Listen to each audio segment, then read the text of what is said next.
Dustin Long, NBC Sports. How much have you gotten time or much time on the simulator going over Mexico at this point? Have you done much on that track? Yeah, I have a little bit. It's definitely a pretty cool layout. It's going to be interesting. I think there's going to be passing zones.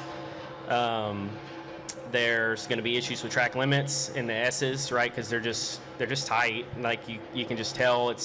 To me, it's probably a little bit worse than Coda. I feel like, at least from speed gain standpoint. But it does appear like there's going to be grass on each side, so that's going to be a little bit different. But overall, like I said, I think it should put on a good race. I mean, that's what we want to see. So with racing at a higher elevation, here talk about it's going to sap the horsepower. So is that factored in when you're doing it? Does it feel a bit slower comparatively, or do you get a sense of that in that?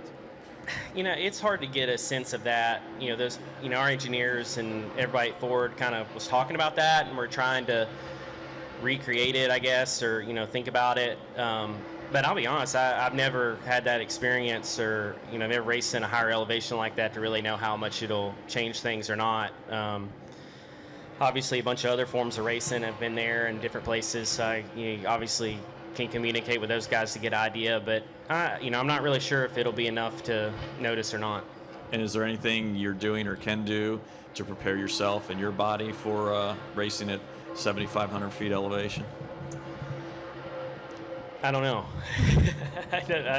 I've never done that, right? I mean, so it's hard to say. I mean, it's something probably to think about a little bit, but I mean, thankfully we're going to be there on Thursday, it sounds like, so we'll have a couple of days to acclimate to it. But I really haven't thought about that too much, I guess.